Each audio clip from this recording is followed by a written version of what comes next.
La libération de l'écrivain franco-algérien Boualem Sansal, obtenue grâce à la médiation de l'Allemagne, a déclenché une scène d'effondrement politique et moral chez Marine Le Pen, dont les signes de trouble et d'agitation étaient visibles et largement commentés par les observateurs en France et à l'étranger.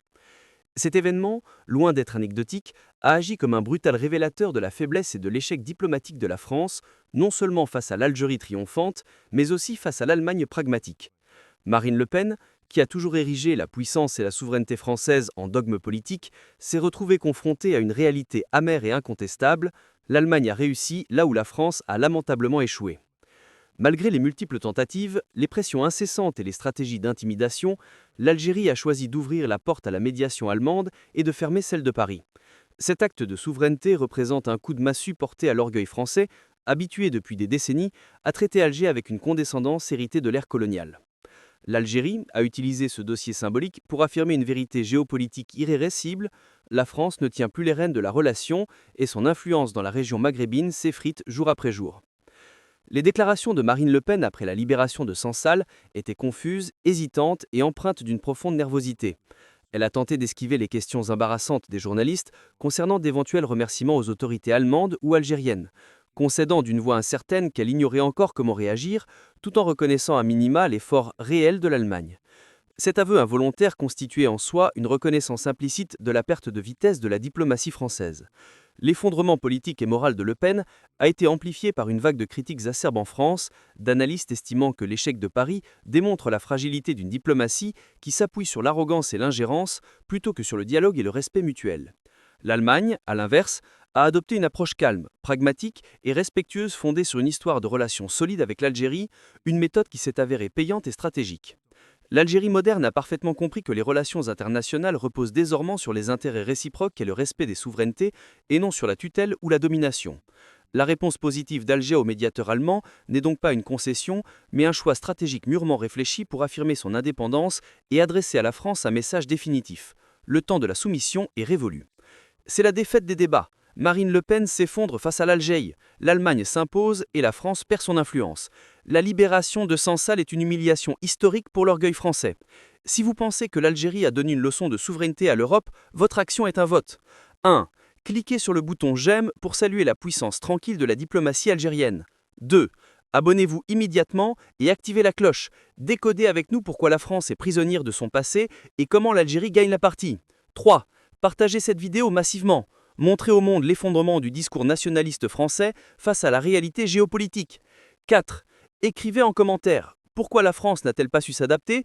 Le rôle de l'Allemagne est-il un danger pour Paris? Que doit faire Macron maintenant? Votre analyse d'expert est cruciale. Plusieurs commentateurs français, même au sein des médias traditionnellement critiques envers Alger, ont reconnu que cet épisode illustre l'échec total de la politique française envers l'Algérie, confirmant que l'Algérie est désormais une puissance régionale à part entière, influente en Méditerranée et en Afrique, disposant d'alliés multiples et de leviers économiques indépendants. En réalité, la décision d'accepter la médiation allemande s'explique par la qualité des relations personnelles et institutionnelles entre le président Abdelmajid Tebboune et le président allemand Frank-Walter Steinmeier, marquées par la confiance et un respect bilatéral profond. Tebboune s'est rendu à 2 reprises en Allemagne pour des soins médicaux, renforçant ainsi les liens de manière significative. Berlin, de son côté, a toujours fait preuve de prudence, de délicatesse et d'un langage diplomatique mesuré, évitant scrupuleusement le ton impérialiste et paternaliste que Paris utilise encore trop souvent. La France s'est ainsi retrouvée isolée et prisonnière de son passé colonial et de ses réflexes d'ingérence. La nouvelle Algérie ne tolère plus qu'on lui dicte sa conduite, et la libération de Sansal est devenue le symbole de cette rupture structurelle, un tournant majeur dans les rapports de force entre Alger et Paris.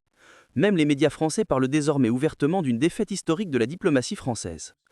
L'Allemagne, en revanche, a su capitaliser sur ce succès pour renforcer son image de partenaire fiable et stratégique auprès d'Alger. Berlin est engagé dans une démarche de diversification des sources d'énergie pour réduire sa dépendance au gaz russe. L'Algérie, riche en hydrocarbures et dotée d'un potentiel immense en énergie renouvelable, représente un allié stratégique idéal. L'intervention allemande dans ce dossier s'inscrit dans une démarche à long terme de consolidation des liens politiques et économiques dépassant largement le simple geste humanitaire. Marine Le Pen, quant à elle, vit l'un des moments les plus humiliants de sa carrière. Son discours nationaliste et souverainiste s'effondre face à la réalité diplomatique qui démontre que la France a échoué là où une autre puissance européenne, plus pragmatique, a réussi. Incapable de trouver des arguments solides, elle a choisi d'attaquer le gouvernement, dénonçant une prétendue perte de repères, mais cette manœuvre n'a pas réussi à convaincre et n'a pas insisté. Des voix critiques s'élèvent pour dénoncer son attitude agressive envers Alger et son refus obstiné de reconnaître l'évolution du contexte géopolitique. La France n'est plus la puissance qui faisait trembler ses anciennes colonies et l'Algérie n'est plus un partenaire dépendant. Le monde a changé et Alger s'impose désormais comme un acteur souverain, fort de ses alliances avec la Chine, la Russie, les États-Unis et plusieurs pays européens comme l'Italie, l'Espagne et désormais l'Allemagne.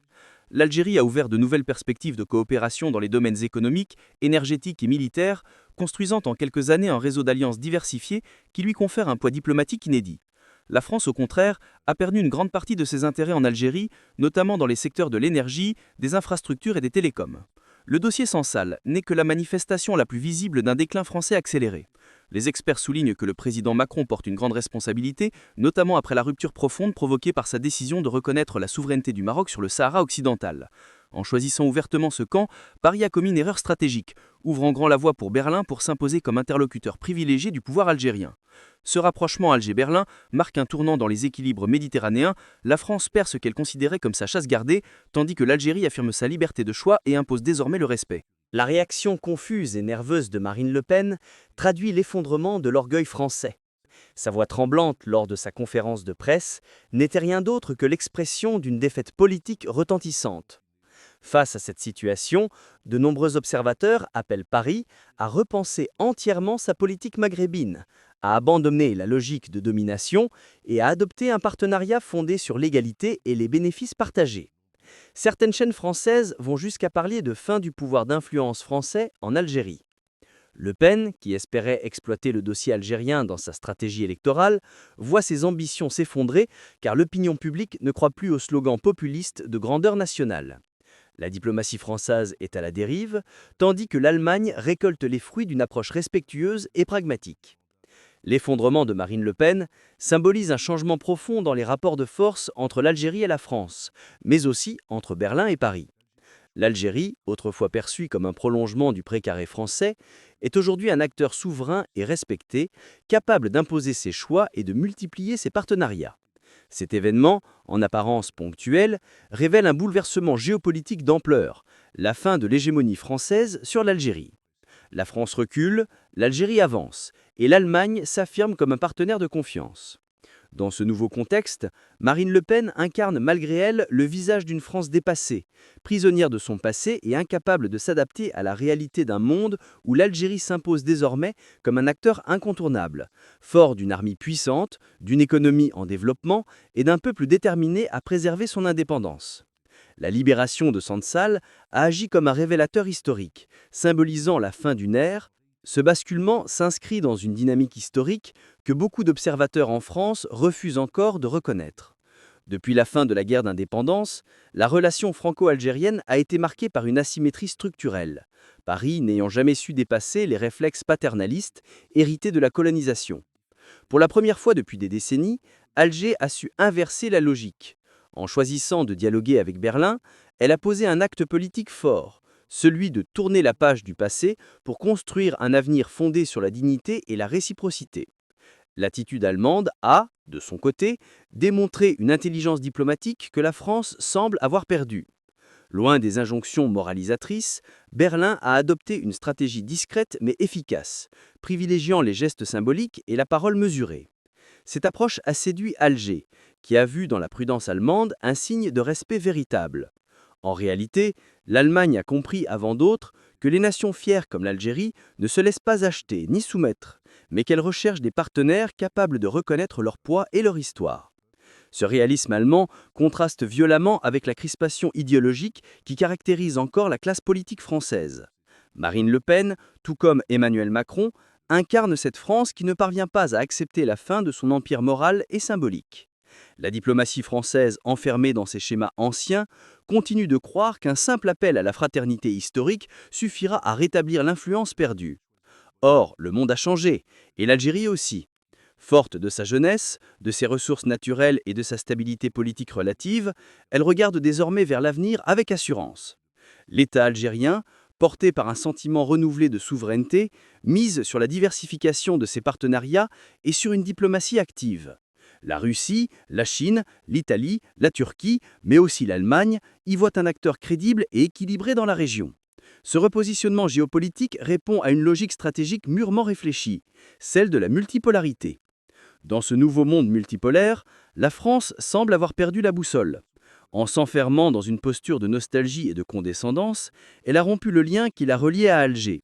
Et l'affaire Sandsal a agi comme un révélateur brutal. Elle a montré que la France, malgré ses ambitions, n'a plus la capacité d'influencer les décisions souveraines de l'Algérie. Le symbole est fort, presque cruel pour Paris.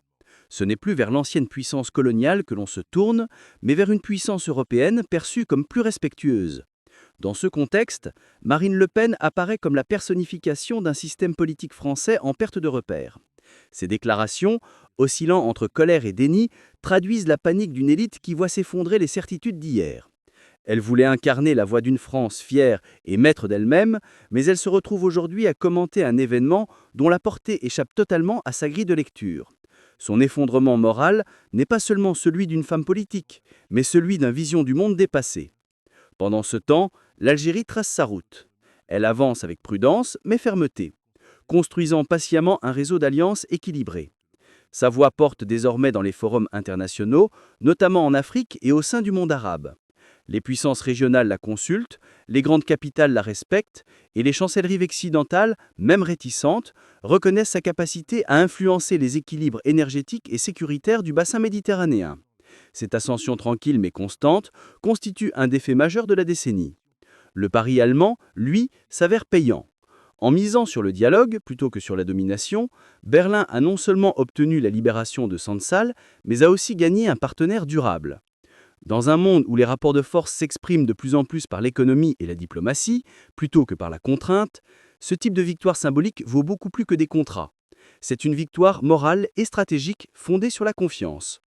Pour la France, est venue l'heure d'une introspection profonde. Les appels à la réforme de la politique étrangère se multiplient dans les cercles intellectuels et diplomatiques. Quoi qu'il en soit, l'épisode Sandsal restera comme un tournant historique, la preuve éclatante que la France ne peut plus prétendre au rôle qu'elle s'arrogeait jadis. Cette crise diplomatique n'est pas isolée. Elle s'inscrit dans une série de déconvenues françaises, recul au Sahel, perte d'influence au Moyen-Orient, isolement croissant en Europe. L'affaire algérienne agit comme un miroir grossissant des faiblesses structurelles de la puissance française. L'Allemagne, sans bruit, a su combler les vides laissés par Paris. Et pendant que la France s'enferme dans ses nostalgies, l'Algérie, forte de ses nouvelles alliances, se tourne vers l'avenir. Elle investit massivement dans les énergies renouvelables, modernise son armée, renforce son appareil diplomatique et consolide sa souveraineté économique. Cette stratégie de long terme commence à porter ses fruits. Alger n'est plus seulement un acteur régional, mais un partenaire global que l'on écoute à Washington comme à Pékin. Marine Le Pen incarne malgré elle le visage d'une France dépassée, prisonnière de son passé et incapable de s'adapter à la réalité d'un monde où l'Algérie s'impose désormais comme un acteur incontournable. La libération de Sandsal a agi comme un révélateur historique, symbolisant la fin d'une ère. Ce triple mouvement résume seul les bouleversements d'un monde en mutation. L'histoire retiendra peut-être que la libération d'un homme, Boualem Sansal, a révélé plus de 1000 discours, la fin d'une ère, la renaissance d'une souveraineté et la naissance d'un nouvel équilibre. Ce n'est plus la France qui donne le ton, c'est l'Algérie qui fixe les conditions du dialogue. Et dans le silence désabusé de Marine Le Pen, se lit la résignation d'une France qui découvre qu'elle n'est plus le centre du jeu.